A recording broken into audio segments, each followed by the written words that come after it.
I want to share with you something that is extremely powerful.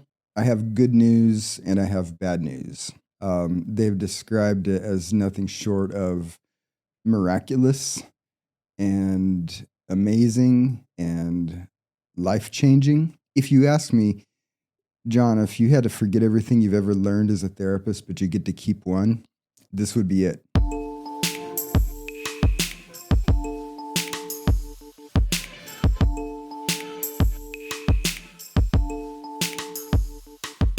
Welcome to Wellness with John. I'm John Peters, and these are resources to help you thrive. So this is another video in my playlist for co-parenting lessons. And if you want to go back and watch the entire playlist, I'll put a link at the very end of this video, and you can click on that and it'll take you to the first one in the series. But these are various things that I'm sharing based on what I've learned in over 30 years of working with thousands of separated parents as a therapist and a coach and a mediator, an expert witness, an author, and also as a divorce educator. I've taught the Cope with Divorce class to several thousand separated parents, in addition to the many that I've worked with as a coach and a therapist and mediator. So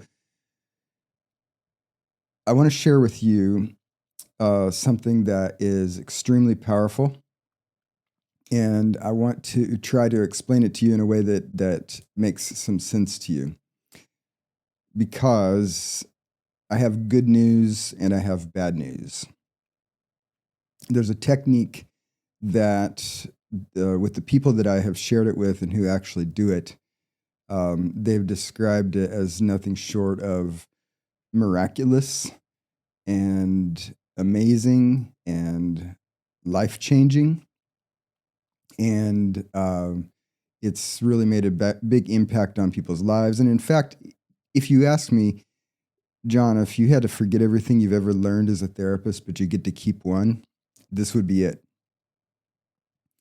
Because the good news is that it's amazing, but there's bad news. The bad news is that unless you're someone who's really aware that you've got tremendous amounts of anxiety, it doesn't make a lot of sense.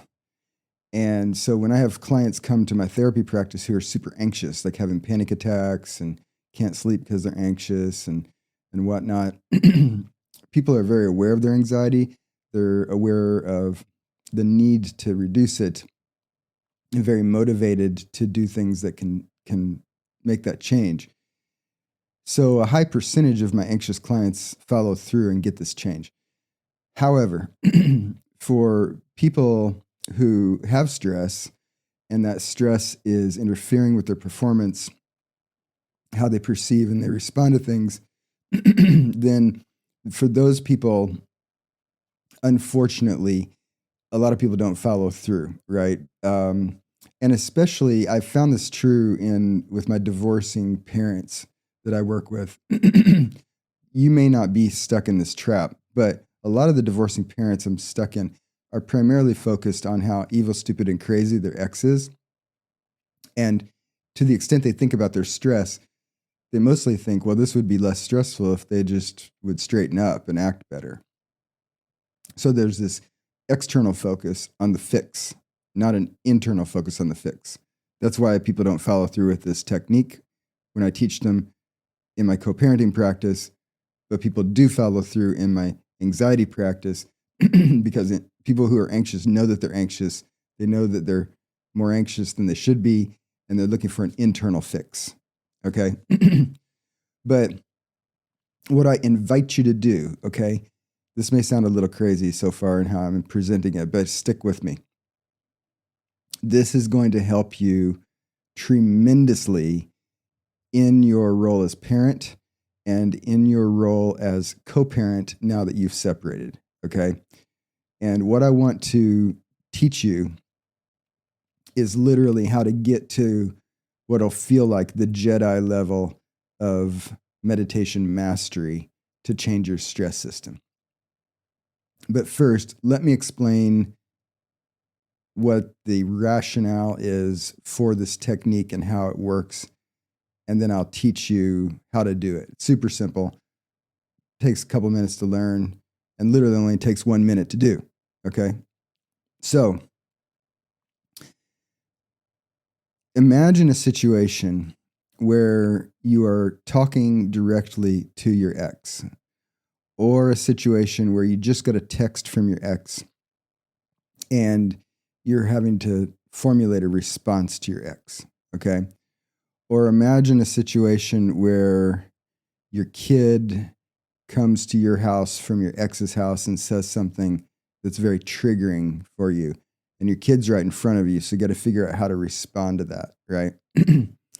So in these situations, and this is true of any situation that's challenging and complicated and where you're triggered, okay, you have a stress level in that moment. So if we imagine a scale of 1 to 10, with 10 being the most stress, 1 being the least stress, in that moment, you're at some number on that scale, okay? We're always at some number on that scale, okay? So when we're very calm, we might be at a 2 or 3.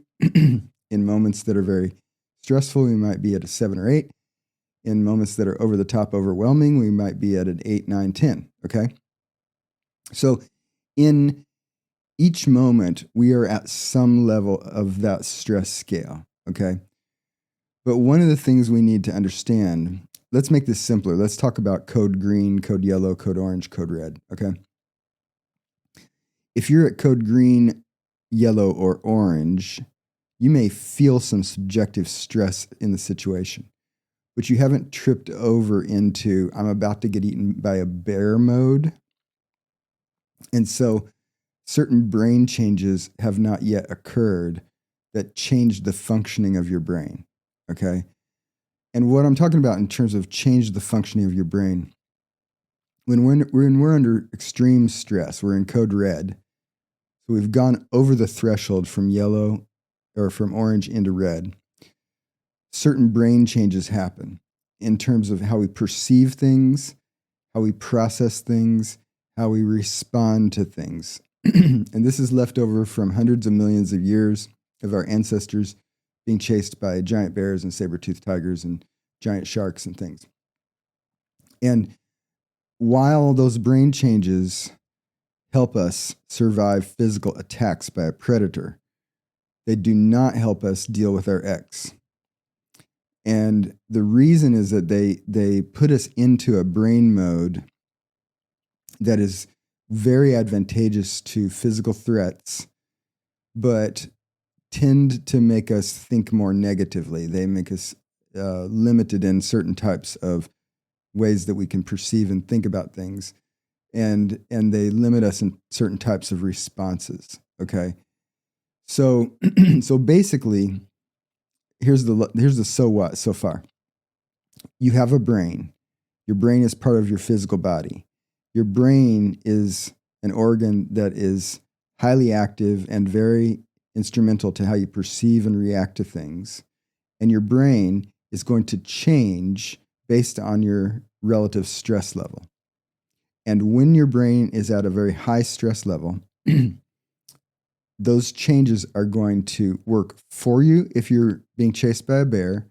They're going to work against you when you're dealing with a complicated interpersonal situation, like a parenting situation or a co-parenting moment, okay? And you already have experience with this. So if you just think about it, you know what I'm talking about. You're really upset, and so the tone of your thoughts is very negative, and the tone of your reaction is more negative, okay? Either it's hostile outwardly or very negative and self-critical inwardly, okay? You are more likely to be in that state when your brain is in that high stressed mode, okay? It's also akin to the brain changes that happen when we get a bad night of sleep. So on a day after a bad night of sleep, you're more irritable, you're more emotionally labile, you are less focused, you have a harder time responding constructively and positively and creatively to situations. So you'll only proceed at this point if you agree with me. You have a physical brain. It changes into different states in different situations. Stress has a big impact on those changes. And you face lots of stressful moments with your ex, okay? So if you accept all of that, then it's easy to see that in a moment where you have to respond to something complicated and challenging with your ex, the state of your brain matters, okay? So that's lesson 1. Lesson 2 is our brains have something called neuroplasticity. Neuroplasticity means our brains can change, okay? This is why we can grow and develop when we're young and when we're older too. It's why we can learn things, we can adapt. It's why we can kind of process complicated changes like the grief that you've experienced after your separation. So our brains adapt and they change in response to experience. That's what neuroplasticity is, okay? What that means is that we can hack that and we can do things that will cause brain changes that are advantageous to us. And this is analogous to someone deciding, I want to be stronger, I want to be more fit. And so what I'm going to do is I'm going to go to the gym and I'm going to work out, okay? So if someone's goal is physical fitness, then they have to go to the gym enough and they have to work out enough in the right way and they have to keep doing it in order to become more fit, all right? And if that person becomes more fit, they retain that fitness even when they're not at the gym. So this is not about changing your state moment to moment. This is about changing the fundamental structure of your physical body, okay? And so you could think about it also as analogous to like, what if I decided I was going to run a marathon, okay? If I want to run a marathon and I want to make it to the finish line and I want to get a good score, a good time, I have to be more fit. So it's not about attitude. Oh, I love marathons. It's not about knowing something about marathons, like reading 10 books about running a marathon. I'll only perform well at the race if I train, because training will make me more fit. So if I'm going to train for a marathon, I'm going to go out and I'm going to run. I'm going to run frequently enough and far enough and do that long enough so that I change my body. My body is more fit. So in the moment where I have to perform, my body is in a better state to perform. Okay? So in the moments where your ex texts you and you're going to respond, or you're in a face-to-face interaction with your ex, you're doing a performance there. And I'm not talking about like dance performance for art or something. But your brain is a physical organ in your body, and your actions are a performance that are dependent on that physical organ. And so this is part of the explanation of why, with many of my clients in the past, I will give them an instruction. So here's how to do such and such better. And they go home and they try it, and they come back and they say, John, you're full of it because that made sense. We tried it and it didn't work. Okay. A lot of the time, the reason that it didn't work is that I ignored the brain fitness of the client when I gave them the instruction.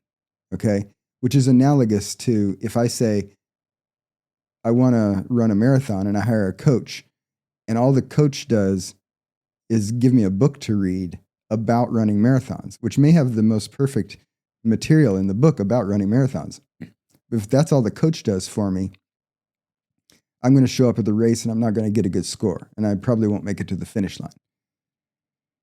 So the only way to perform well is to improve your fitness to the level where your performance is something that you can actually do well. Okay? So if you're overextending, you won't perform well. Right? So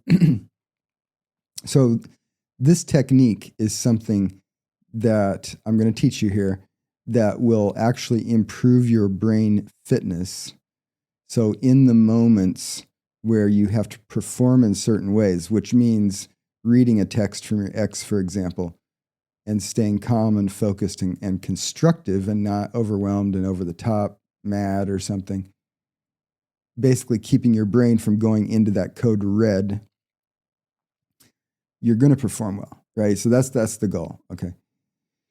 So let me give you a little backstory about how I got to the point where I settled on this particular technique being good for this purpose. When I was young, I was very anxious and discombobulated because I had had a wacky childhood. So for 10 years before I became a therapist, I was highly involved in studying yoga and Tai Chi and meditation and mindfulness and lots of alternative therapeutic kinds of techniques to try to deal with my own stuff. And the good news was that I learned a lot of things that were very effective for me to improve the quality of my life. But then I became a therapist, and I've been a therapist for over 30 years.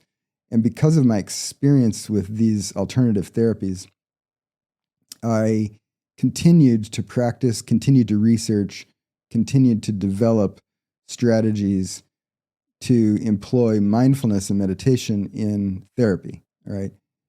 And one of the problems with the way that people incorporate meditation into therapy is basically that the general prescription is to do more than people generally want to do.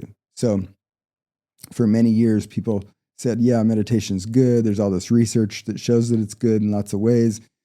And so you can't be like a monk living in a temple in East Asia where you meditate all day, every day for years.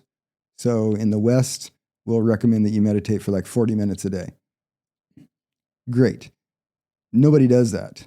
Nobody does that, right? There are a few weirdos out there who commit to that level of practice, but basically nobody does that, which means nobody's getting the benefit from it. So more recently, and through my decades of practice and teaching of these techniques, one of the things I learned is that you can get those brain changes by doing just 1 minute of practice, which is great news because people actually do it. I've taught this technique to over 10,000 people. Many of them have followed through and done it. Some don't. But if you do this, you're going to get results. I just guarantee it. Over 95% of people who learn this and actually do it get an unambiguous positive result in a week to 10 days. Okay, so that to me, that's good news because it lowers the bar of being able to actually accomplish it. And what it does is it basically affects certain neural pathways in your brain so that you are going to have kind of like a limiter on your stress level and not flip up into code red as much. It's not that you're unaffected by stress. You will get to code yellow and code orange, but you're not going to flip into code red as quickly and as much. And when you do go up in a spike of stress, you're going to resolve back down more quickly so that then you can generate a better response to whatever the situation is. Okay? Those are the brain changes that this technique causes. And again, the good news is you can get those brain changes in under 2 weeks if you follow my instructions. All right? So here's how to practice it. Okay?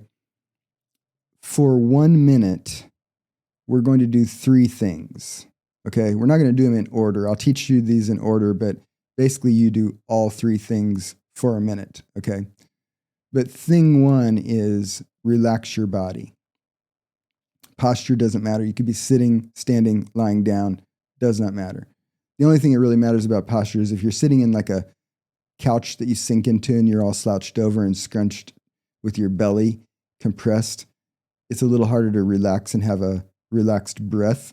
So you can still do it, but ideally you're in a position where your lower abdomen can be relatively relaxed. So position doesn't matter, but what I want you to do is tune into your body, and if you feel any tension anywhere, just relax 1 notch. And if you feel any tension arise during the minute, then just let that go. So you're going to be relatively relaxed, okay? But you don't have to be a floppy noodle or something and sitting in a lotus position on a cushion or something like that. You could be, I do this when I'm standing in line at the grocery store, right? So posture doesn't matter, but relaxation does matter, okay? So you want to let go of tension. If it arises, let go of it again. Thing two, you are going to turn your focus to your breath, okay? We're not going to do anything special with the breath like box breathing. We're just going to let the breath be natural, but we're going to pay attention to it, similar to paying attention to a wave coming in and out of the beach at the ocean. You're just going to watch your breath, okay? So you relax the body. That's thing one. You turn your attention to your breath, and we're going to be mindful of the breath. Mindfulness means ongoing attention to one thing, and in this case, it's the breath. So we're going to just watch the in breath and watch the out breath, okay? So do that right now. Relax your body and pay attention to your breath, but don't try to change it. You might feel an urge to do the breath or to change it. Just let it be natural because your body knows how to breathe. But just watch the breath come in and watch the breath go out.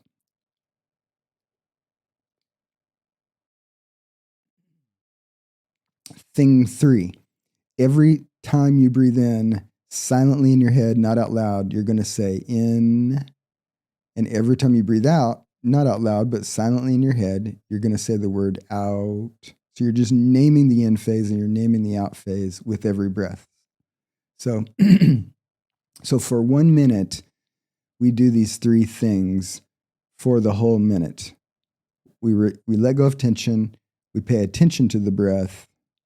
We say in when we breathe in and out when we breathe out in our head silently. It's that simple. Now, the purpose of this is not to calm down.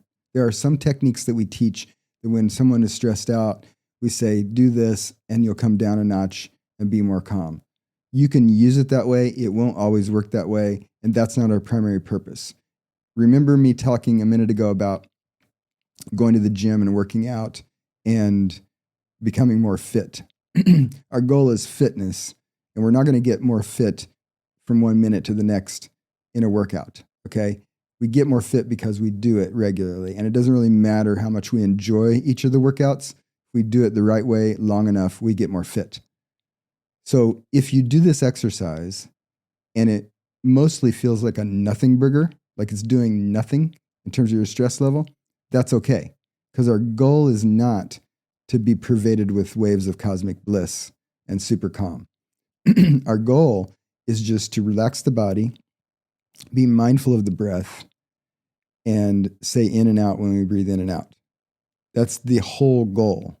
And this is the part that confuses people, and I think that trips people up because people do it and they say, I didn't feel anything. Or maybe you do it and you feel just impatient for the whole minute. And you're like, actually, it was less fun than not doing it. So why would I do it? Okay.